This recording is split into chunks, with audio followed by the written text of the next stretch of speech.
Welcome to WP Coffee Talk. Thank you to all of our sponsors, and especially to our espresso level sponsors, Helix Managed WordPress Hosting, for both their sponsorship and for hosting our site, and to Expander Digital for both their sponsorship and providing SEO services to us. Now enjoy the episode. Welcome to this episode of WP Coffee Talk. Today I get to speak with Nate Maingard. Hi Nate, how are you doing this morning? Well, it's this afternoon, late afternoon where you are. So tell us where you're meeting me from this morning.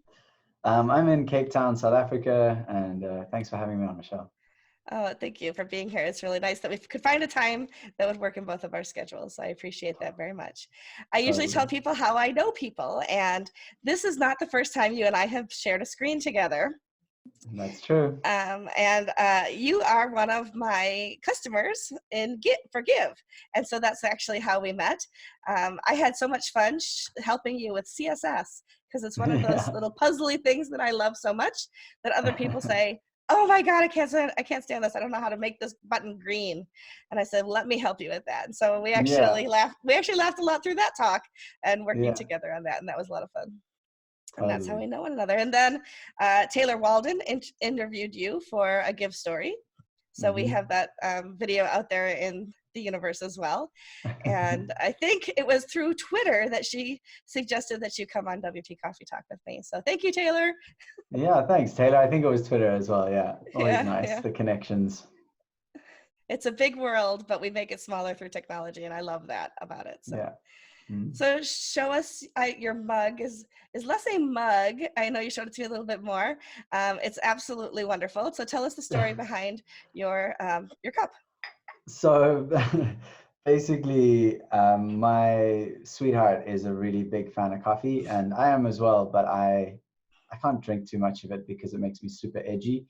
But I really, really enjoy it, especially because we go to the extra mile and we buy really nice, sort of ethically sourced organic coffee beans, and then we grind them here and use, local honey and make it really special. So when I want to, like today, we went out and I actually played at a little community event, sort of outdoor market, and then came back and was feeling that like afternoon dozy vibe. And so about half hour before this, I thought, let me just make myself a cup, a little mug of coffee. But the thing is, I can't do a full mug because I go crazy. So I had this little one. It's just very tiny. And I actually had my last sip just before we started recording. But I feel very sparkly and it was lovely. So I don't even know where we got that one from, but it's like the perfect size. I know if I have that I'm not going to lose my mind and I'll be okay. So I'm a little embarrassed. It is morning here, but I'm a little embarrassed to show you the size of my mug. I have my giant Wonder Woman. Whoa, and that is epic. This is the largest mug I have. A friend, I dog sat for her, so I stayed for the weekend with her dogs, and she gave me this mug as a thank you, and a bottle of wine, and the bottle of wine actually fit down inside the mug. Oh my gosh, that's so cool. It holds a lot of coffee. And this morning, because I'm in Rochester, New York, it was 40 degrees Fahrenheit here this morning. I am drinking pumpkin spice latte. So all of the pumpkin spice haters can hate on me, but that's okay. I'm enjoying my morning coffee. I have to say, like, pumpkin spice latte sounds like a magical drink to me. I've never had one, but that just sounds like something that like pixies drink in the North Pole, and like I would definitely want some of that. I may have to send you some pumpkin spice to add to your coffee, and then you can enjoy the magic of it as well.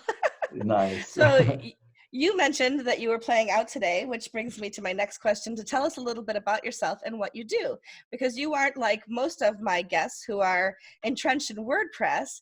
You use WordPress as a tool for your business. So tell us what it is that is. Right. So I'm a singer-songwriter and a storyteller, and I'm constantly evolving and trying to define what it is that I do, which is really difficult. But basically, actually, the most accurate term would be a troubadour. A troubadour is a sort of traveling singers and storytellers. They've existed mainly in the 13th century, but they really like gave voice to the stories of the folk, and they would travel around kind of inspiring people and bouncing in and out of different circles from the courts to the sort of poorer quarters. And so yeah, I think in a way that's really what I do. It's just like telling those stories, those human stories, and connecting people back to themselves and to each other. And so I use WordPress to kind of help me do that. I think the world needs more troubadours, by the way. I think that's a wonderful thing. To tell a story and to pass it down through oral tradition, the easiest way to do that is to put it to music. Mm, And because music helps us remember things, and it also makes it more fun. And the melody can just carry a special meaning in addition to the words. And so I think that mm. that's lovely. And maybe you should write a song at some point about WordPress, and we'll put it on the show. Maybe I will. We'll see if that comes about. It could be a I, fun a little jingle. yeah, I actually have a song that I'm currently focused on my next sort of music release, so I'm not really doing much songwriting, but I do a lot of live streaming. That's one of my primary ways of connecting with people. And a few months ago, I was on a live stream and we had a troll. And I don't often get trolls in my live streams. I'm fortunate enough. I know a lot of people do, but there was someone trolling, and so I started just freestyling a song, and it was called the Troll Hole, and like being in the little troll cave, and everyone on the live stream was like, you have to write that song. And so I've actually got it written down in like my projects I need to do at some point is write the Troll Hole song. Oh my So maybe goodness, that's after that. awesome. Yeah.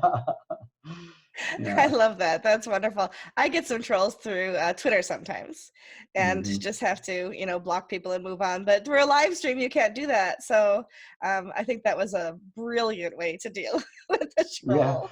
Well, it's like I've actually kind of almost like trained my audience in that when there is a troll, instead of kind of shutting them down, I acknowledge that people who are trolling are lonely, sad people. Like there's no one who's in a good space who's a troll.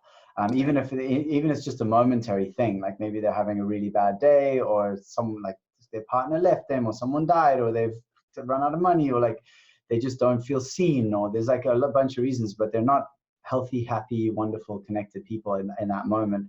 And so I try to speak to that, and I've actually had it a lot of times turn it around, taking people from being mean and trolls to being like either just leaving or going like, oh my gosh, I'm sorry that I'm having a rough day or whatever. But I think it's and then at some point, if someone's just consistently on it, then I can actually block them from my end, and I will do that. But I try not to make that the first thing, because I just think there's a lot of sad people in the world, and a lot of people don't actually know how to express that in a healthy way. So if I can try to have a positive impact on their day, I don't know, maybe it'll help them going forward.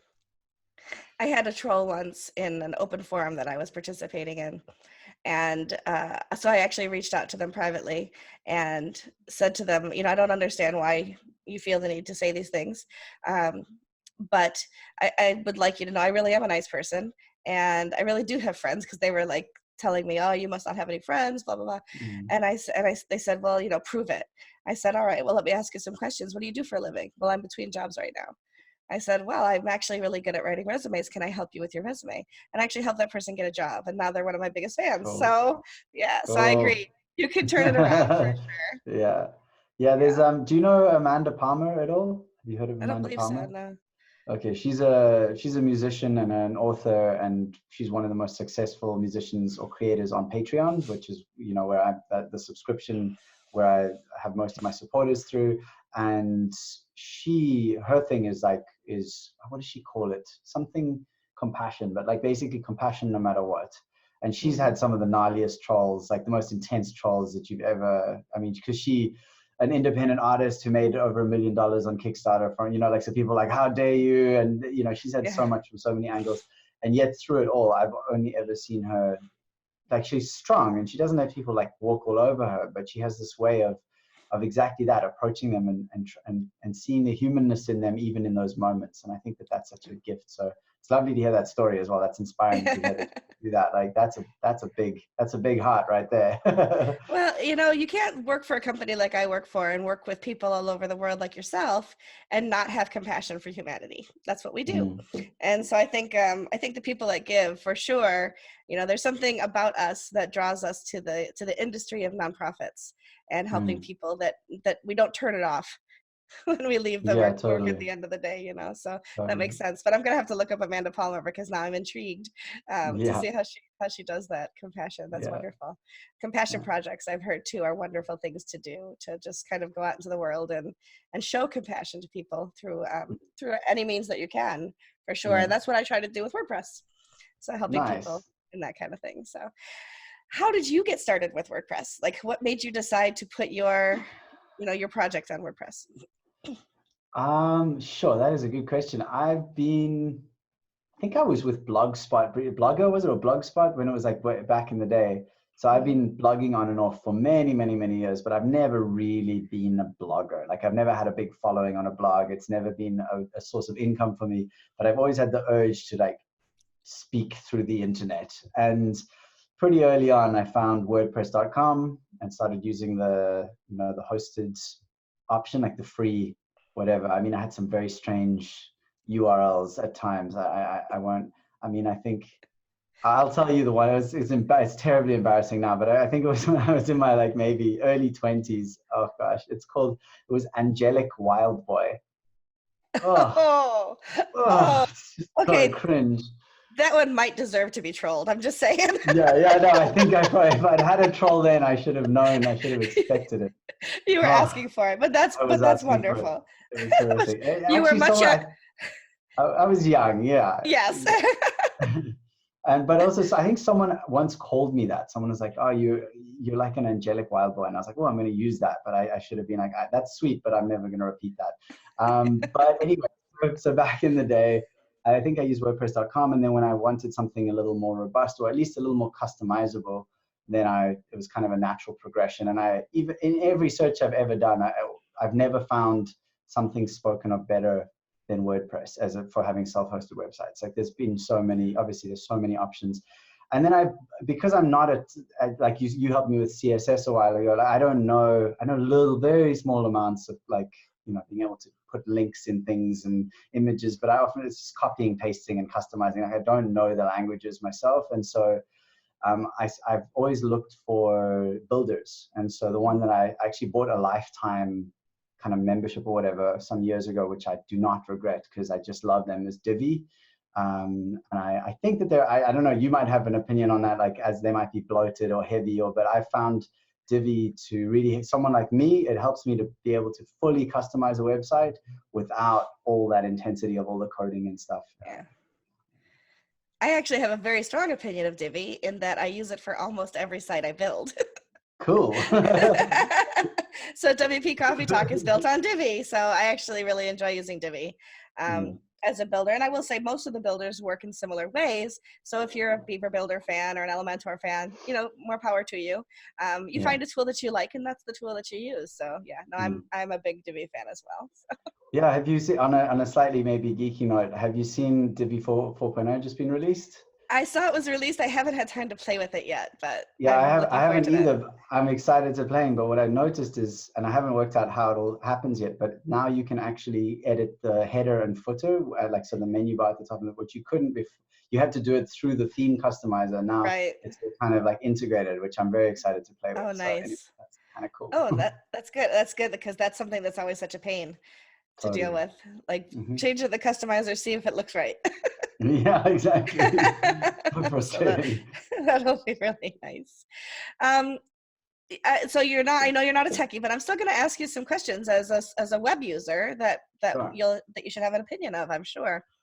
And one of those is that when we look at other websites and even our own, perhaps, what do you think is something that people should focus more attention on when building their websites that would make an end user happier, like the site visitors happier and easier to use those sites? I said that very poorly, but I hope you Yeah, no, understand what I I meant. think I got you.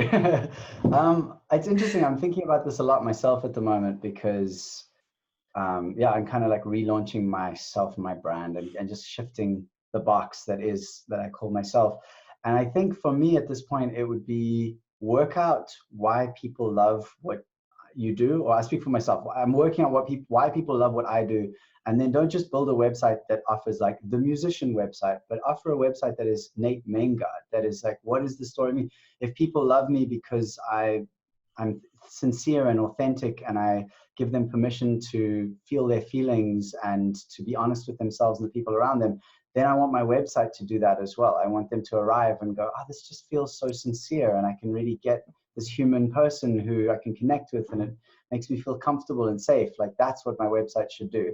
I think it's kind of heading in that direction, but because I have so many things going on, and I wish I could actually just afford a really good web dev and just be like, this is the vision, make it happen.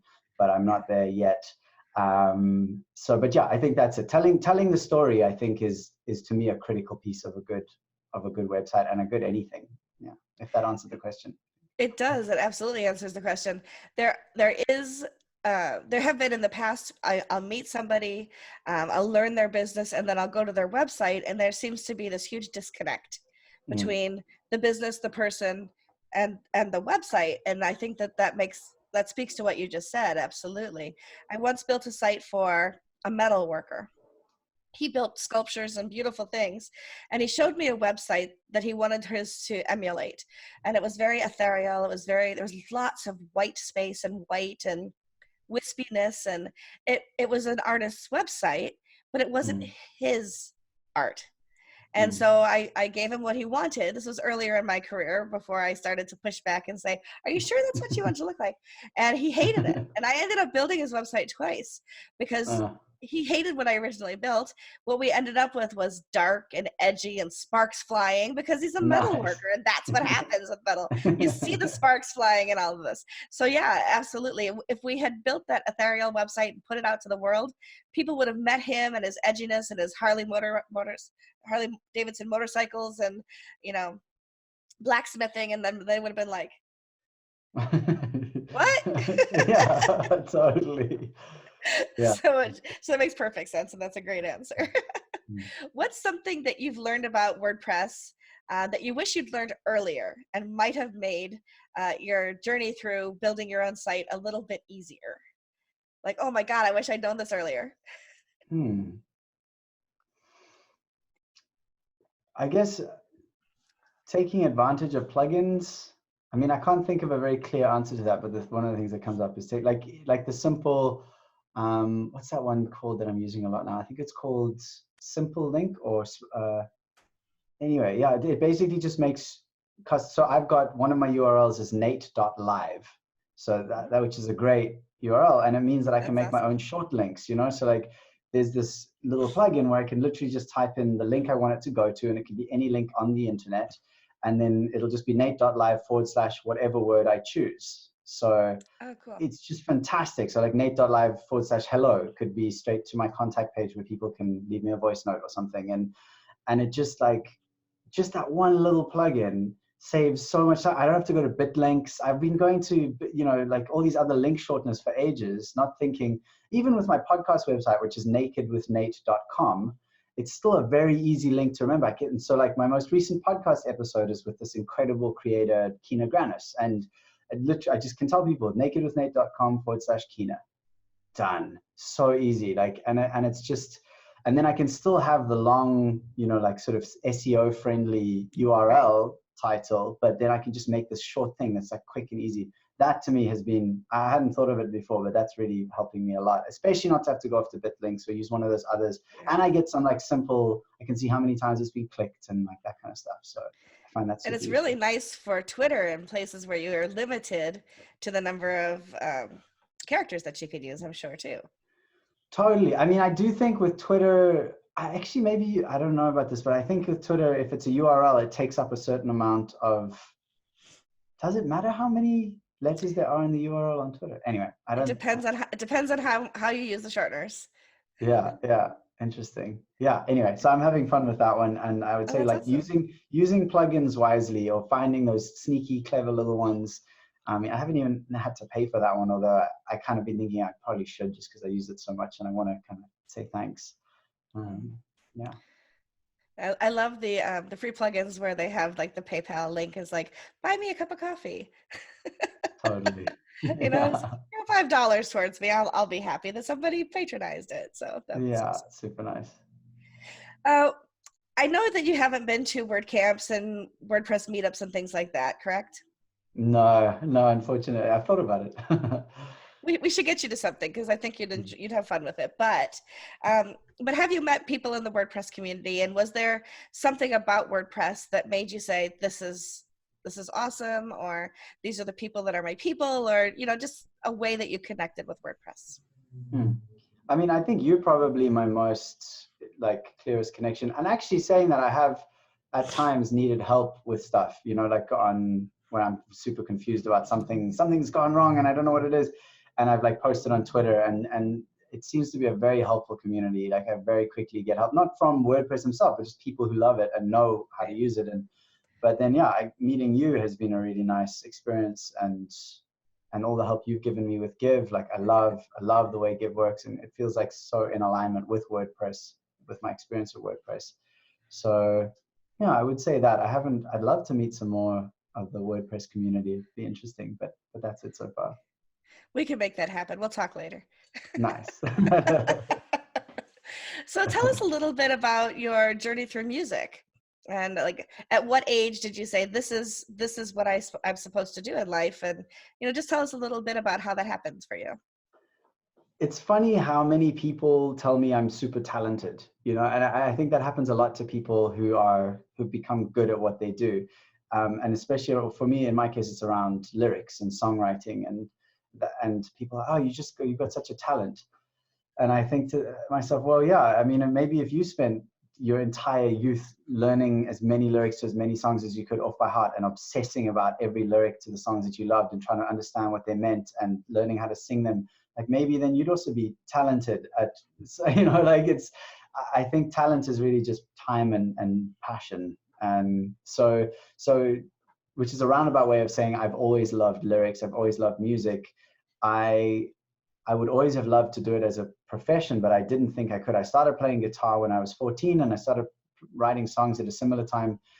And I'm an okay guitarist at this point. I'm 35 years old now. I've been playing a while, but I'm not as good as some people who've been playing for 5 years, and I've been playing for many years, because I think guitar has always been a way, something to put lyrics to. It was never my primary thing. If I could have met another person who was passionate about guitar, I maybe never would have started. But anyway, to me it was always lyrics and stories, and so it's been my passion forever. It's like I remember the first song I ever learned off by heart was "Lucy in the Sky with Diamonds" by the Beatles, and that was like just because the imagery is so beautiful in that song, and I remember like trying to sing along to it and just realizing, no, I have to learn the whole thing, otherwise I'm never gonna. This is like a complex thing, and it follows phases, and I need to follow along. And actually, my cousin is a doctor of psychology, and she asked me a few years ago. She's like, "How do you do that? Because you know more lyrics to more songs than anyone I met. How do you remember so many?" And I was like, "That's an interesting question." I feel like, and I thought about it. I realized, okay, so part of it is just rote memory, just repetition. I listen to the songs many, many, many times. But the other part is that a good song has a story, and so I would just follow the story. The way I remember what comes next is by knowing where are we in the story of the song, and then I can generally pick up what the next line should be based on that. Anyway, so I actually only started playing professionally when I was 28, it took me that long to kind of, I really didn't think I could do it as a profession. Like I really thought there's just no way, and it's still not an easy profession. I'm still not making enough to like support a family, so there's like many challenges that are ongoing. But people keep saying to me, "Oh, you've chosen, it's a very hard profession, it's very hard." And I'm like, well, show me an easy anything, show me an easy life, and maybe I would choose that. But I've tried lots and lots of different things, and none of them were easy. And so I decided in the end I might as well spend effort and time and difficulty on something that really matters to me. And yeah, I just kept coming back to it. I kept trying to do other things, but I would keep ending up somehow in some place playing some music for some people. And so I just eventually, I was like, okay, let me give this everything and see what happens. And it's been my career, yeah, for the last, it's like 8 years or so now, with the ups and the lows. But you can learn lyrics. I mean, I grew up when we traveled a lot, but we always traveled by car when I Mm. was young, and we would have 8-10 hour car trips to visit family all over the United States. And my parents were huge into singing, so we sang show tunes in the car, and we sang Beatles in the car, and we sang Peter, Paul and Mary, and I grew up singing all those 60s and 70s songs and all of the, you know, Broadway type musicals and things. And I can write poetry, but I've never been a lyricist. You know, I've Mm. never been somebody who writes the music and things like that. So there's, I mean, you own it, is what I'm trying to say to you. Own the fact that Yeah. you're talented in that, because Yes. Yeah. you Okay. can be somebody who likes stories and still not be a good storyteller, Right. you know. True. No, And a valid point. I would say, yeah, I guess it has been a calling for me forever. And I come from a very musical family, and I do focus very much on the fact that I love the lyrics, and lyrics drew me in, but it's also the melodies. Like I Mhm. just love the way people move through melodies. And so when I'm writing songs, it's that same feeling of wanting to create something interesting and different. So yeah, thank you. Uh, That's a good check there. I will claim it. I am so talented. You are, and let's be honest. There are a lot of people who can write music, and then they open their mouth to sing, and it's not a pleasant experience. And so That's very you've true. also been gifted with a voice that you can use your own voice to sing your lyrics, and that people appreciate and enjoy the sound that you make. So That's that's a true. wonderful thing. That is something that I couldn't that I can practice, but that if you don't have it, you don't have it. Exactly. I come from a very musical family as well, and I can sing.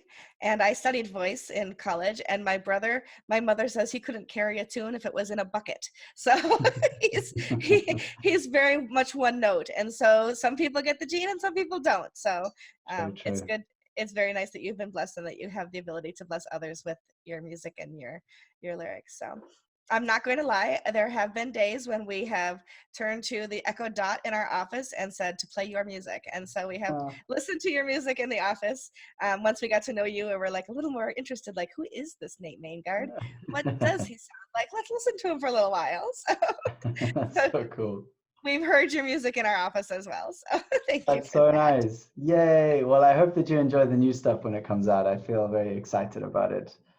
No, I follow you on Twitter, so I'm sure I'll be notified when it's out there and I'll be sure to give it a listen. Oh Absolutely. yeah. That's awesome. So tell us a little bit about, like, I know you're using more than one, and I'm not going to talk about the things that you've already talked to Taylor about. You're using Patreon, you're using Give, different ways to raise money. But how do you connect with people? How do people, like, do they stumble upon you? Is it word of mouth? Because I know you're not doing like a ton of advertising. You're not paying to kind of advertise yourself out there, but people, they find their way to you and they become patrons because they enjoy what you're doing and they want to support your music. So could you talk a little bit about how that even happens? Yeah, that's a really a good question.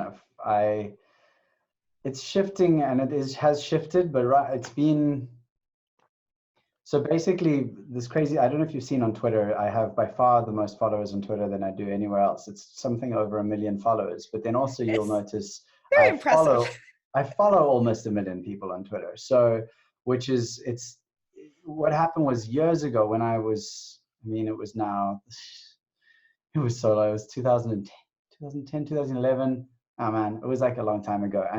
But one of my first fans, actually, it must have been late 2011.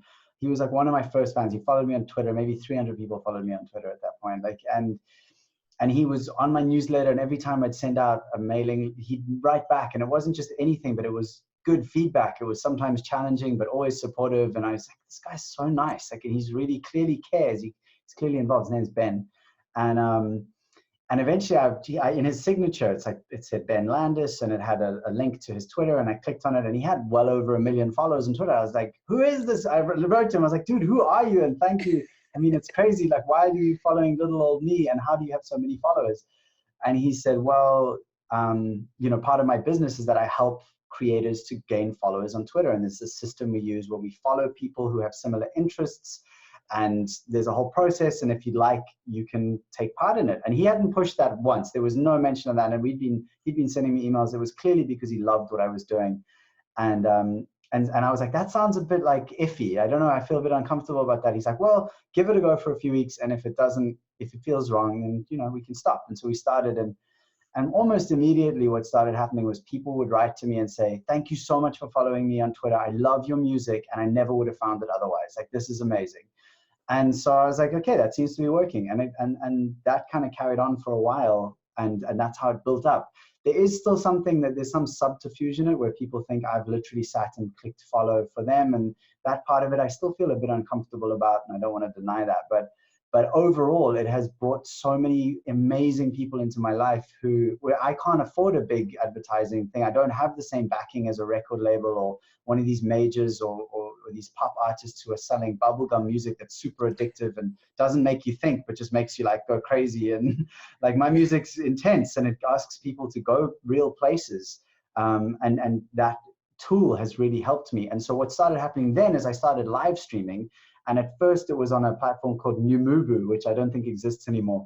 But almost immediately, the people who had been following on Twitter started enjoying my live streams and then started becoming, when I launched on Patreon, those were the people who were becoming patrons. And so what I do now is that I live stream pretty regularly. I'd like to be doing it 3 times a week, but I am not good with consistency. I'm working on it. But I live stream on Periscope, and Periscope is obviously Twitter's live streaming platform. And I have a really fun, lovely community on there. And those are the people that will generally both tip through Give and also become or be patrons. So a lot of my patrons also give tips through Give, which kind of blew my mind when that started happening. I was like, how can you be so generous? Like, you are just insanely cool.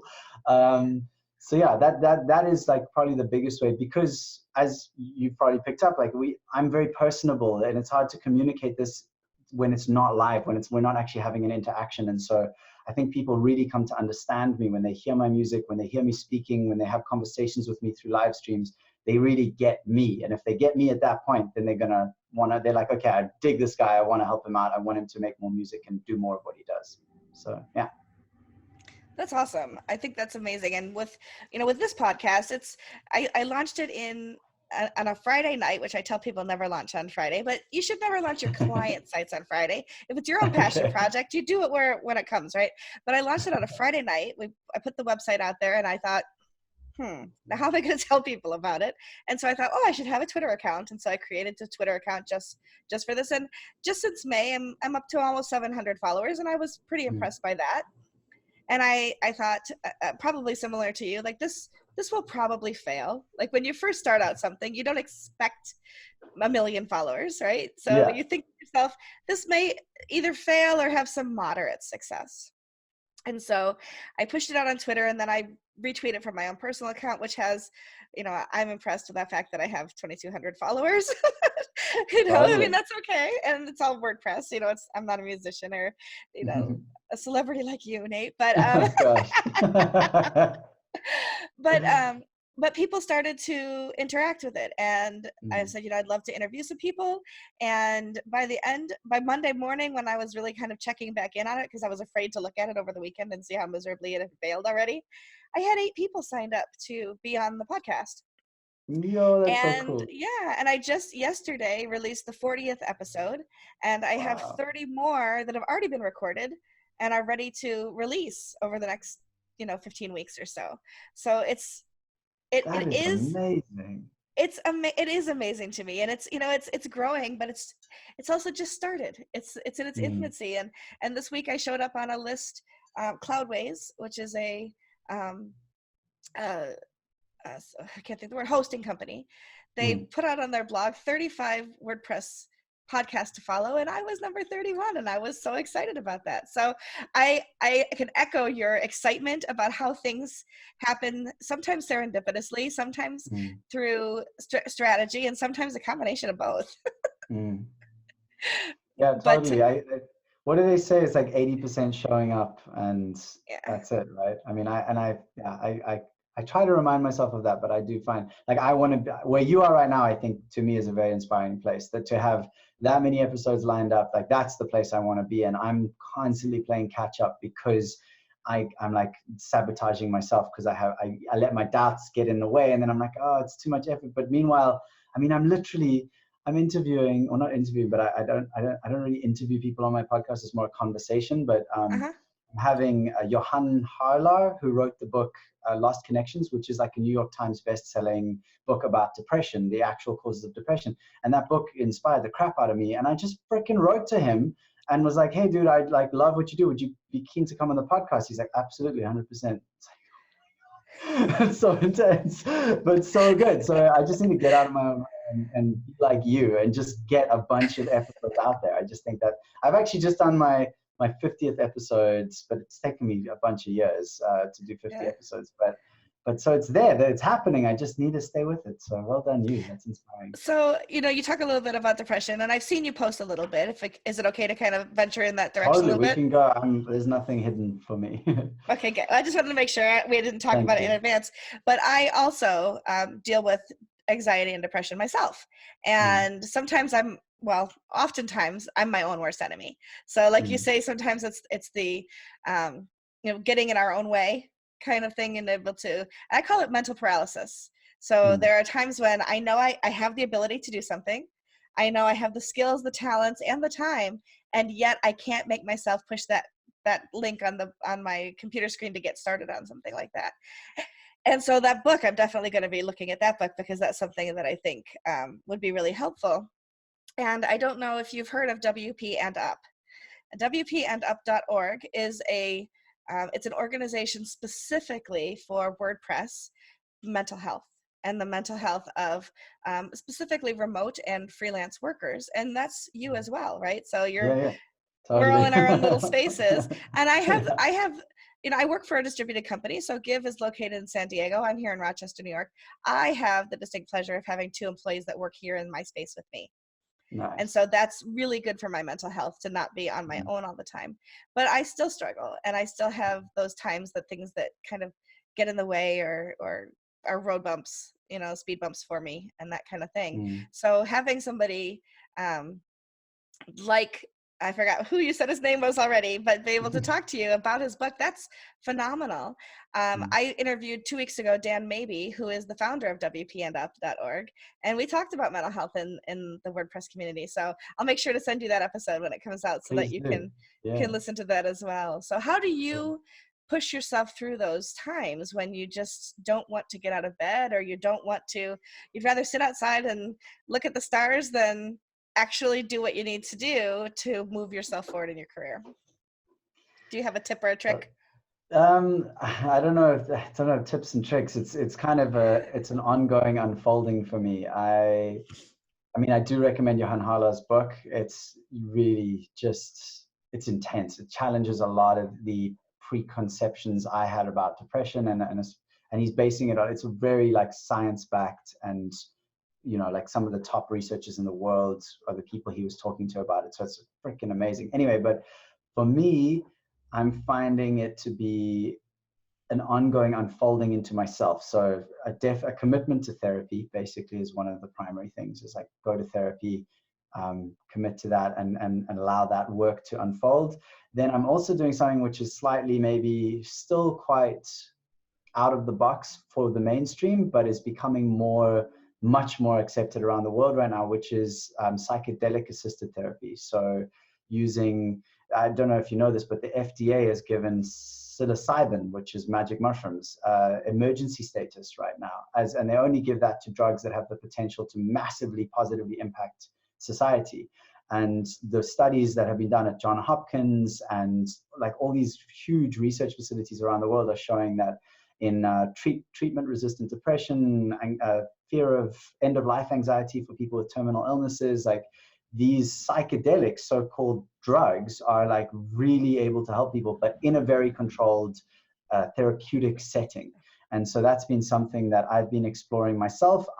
It's basically, what's the word? Civil disobedience, because in South Africa, as it is in the States, although I know several cities in the States have decriminalized some of these substances because of the research is showing how useful they can be. But in South Africa, it's a Schedule 7, which is equal to Schedule 1 or A in America. So it's like completely harmful, has no benefits, highly addictive, which is false on every account with these substances when used responsibly. And so for me, I have to say that using them responsibly with support in a therapeutic environment has been massively helpful for me, like just on an overall basis.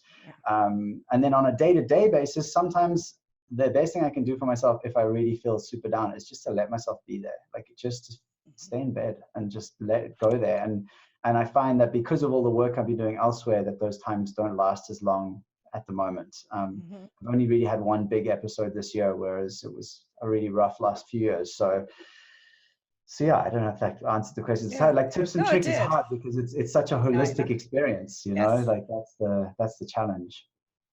Yeah, there are days, I mean, I have a day job now, right? So I'm not freelancing. Mm, I'm not just responsible to customers. I'm responsible to my boss. So there are days when I have to incentivize myself to get out of bed and do the things that I need to do. yeah. But I will say too that my company is incredibly supportive, and they don't view sick days as only being, you know, having a cold or, you know, breaking my arm, but that if I have a mental health day, they put right in there that, you know, the mental health days are part of your sick time. And if you wake Mm, up and you don't have the capacity to deal with work that day, that's a sick day. You're welcome mm. to take that. And so I have taken advantage of that once or twice, where it's just Wow, I need that's downtime for amazing. myself. So Yeah. yeah. Wow, that's So beautiful to know that people are taking that, you know, giving that the credence that it deserves. That's amazing. absolutely. Absolutely. Well, I'm going to move into my rapid fire questions. Okay. And I realize that not all of them will apply to you. So we'll see if we Okay. can tweak them a little bit to Okay. have them apply to your situation a little bit better, so we don't just have a nope, nope, nope kind of Okay. I'll do my best. thing.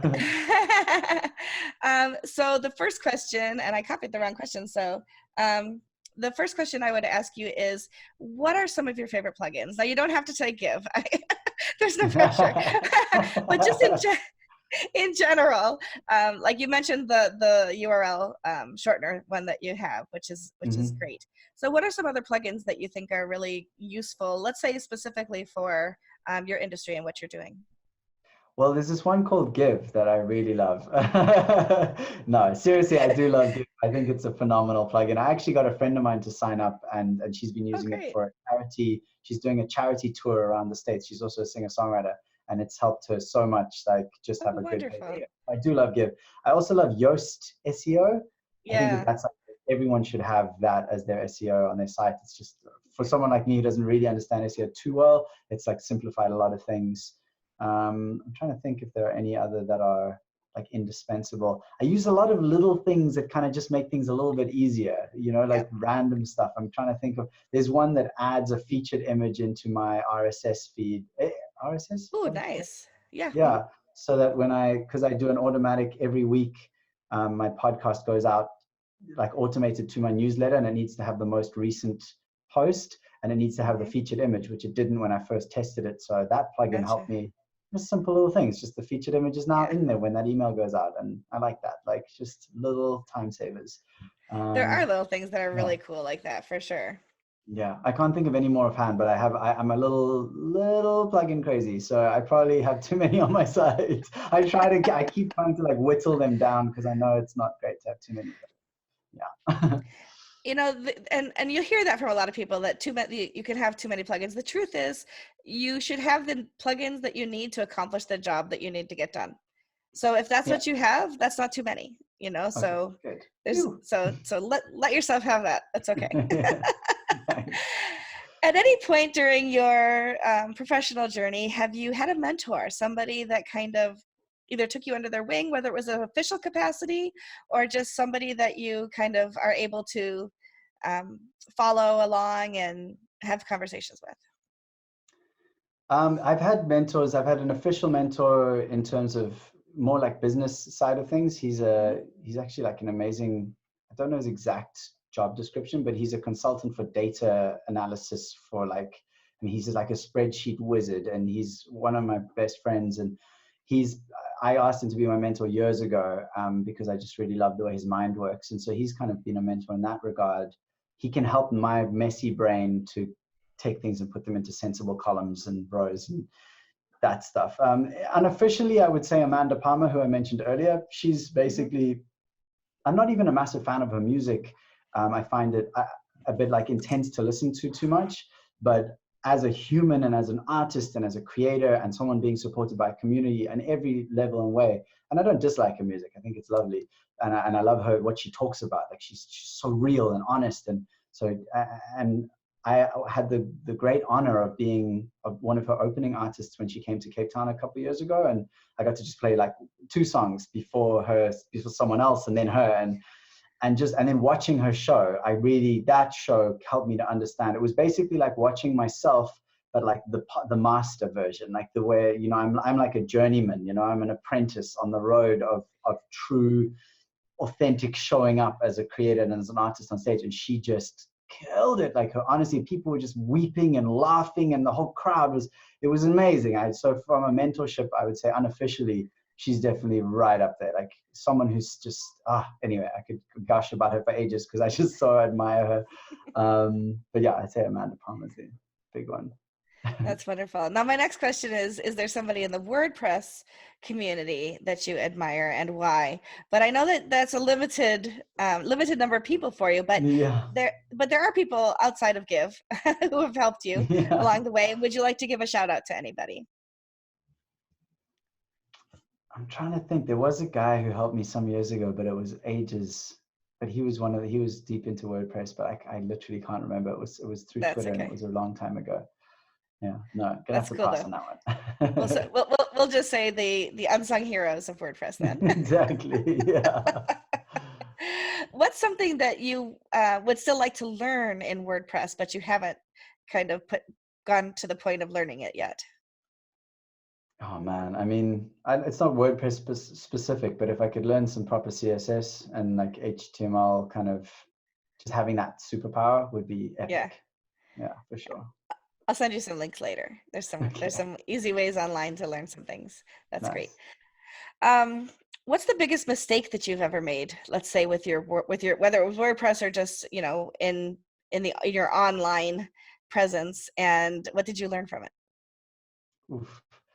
I killed my site once. I think I tried to move it over to a new host or something, or I moved it from a folder into another folder, you know, online, and then Yeah. it's like all the names pointed at the wrong place, and I just had a full blown. I think I somehow got it back, but the lesson it taught me was back up.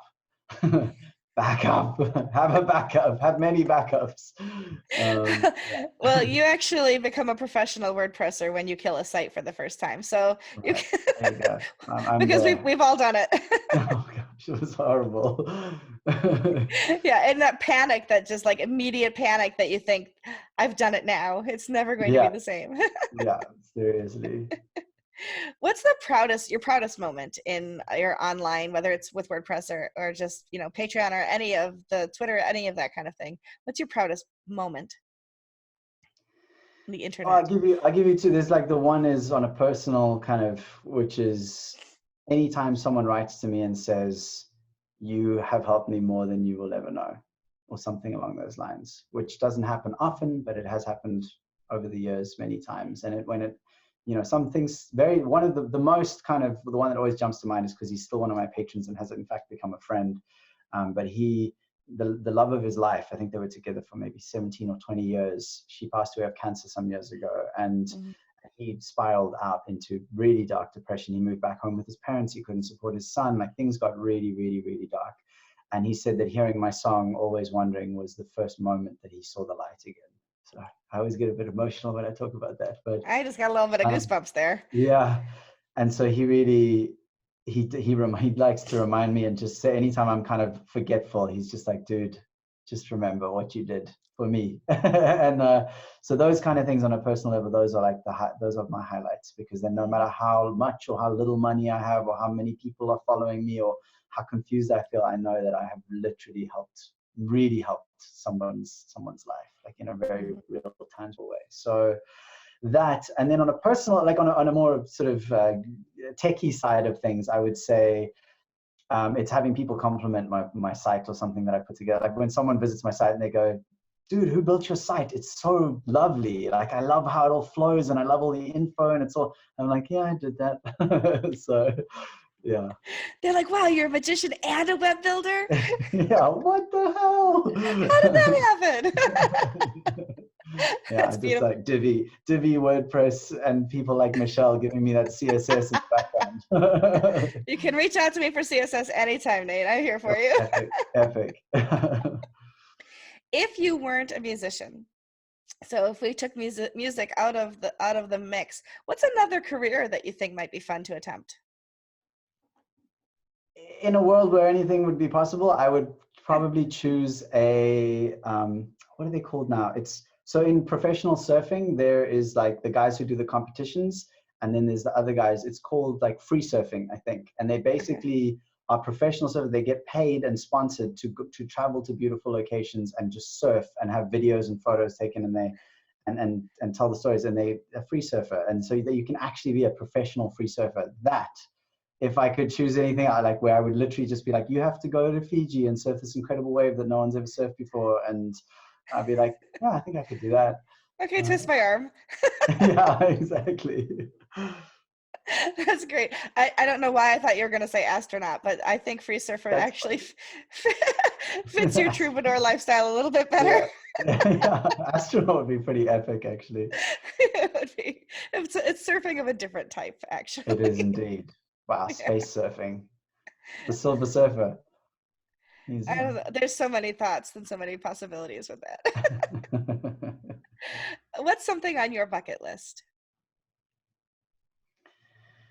Oh, well, it's actually connected to the surfing thing. It would literally be to be somewhere which has like as close to perfect waves as you can get. And specifically in my case, I know for people listening who don't know what surfing, barrels basically is when the wave throws over you and you are in a tube of water, and it feels like infinity. It's like time stops. It's the most beautiful experience. There's nothing that's better than that feeling. And so I would want to be somewhere where I could just be there for like at least like a month, and just literally all I have to do is eat and sleep and surf that wave. And it's just there. That would be bucket list for sure. And there are waves like that where they do sometimes just break and break and break, but it's about finding them, being fit enough, having the time, having the money, all that stuff. Yeah. And not drowning in the process. Not drowning. So that's quite top of the list of how to succeed at a In surf trip like surfing. that. Do not drown. No drowning. Yeah. So we know you surf. We know that you're a musician. I almost said magician. We know that you're a musician. Is there another hidden talent that perhaps people don't know about you that you can either show us or tell us about? Well, funnily enough, it is kind of the techie stuff. Like I'm the person that my family will come to when someone's like, I don't know how to do this thing on my phone or on my computer, or people are often very surprised when they find out that like I can have a conversation about WordPress, and although I'm not a coder or a web dev, like I can kind of hold my own.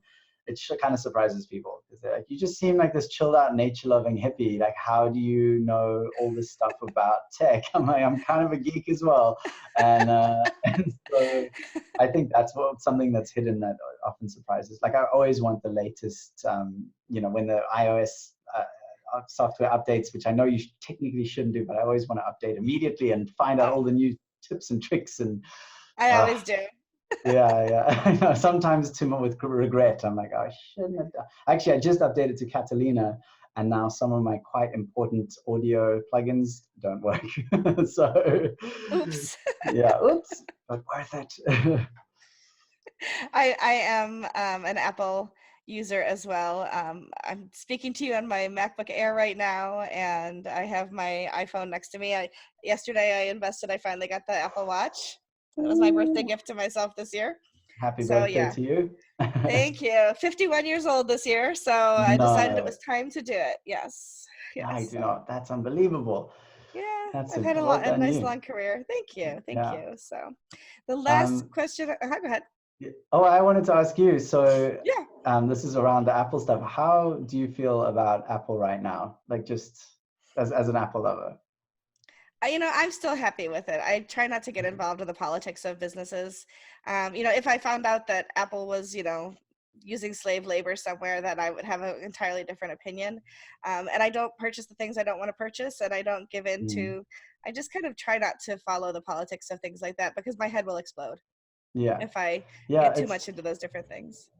It's so interesting because I really like I was a Windows user for almost Hmm. all of my life, and I also killed a DOS computer back in the day, deleting some root files, but then eventually I realized that the difference between me and Mac users was that I was constantly complaining about my Windows stuff, and they were constantly saying how amazing their Mac stuff or their Apple stuff was. Hmm. So when I finally made the change some years ago, I was like, whoa, this is really amazing. I also have, mine's now, I think this is a Series 2. And then I have my iPhone 6s Plus, and I have my MacBook 13-inch early 2015 model.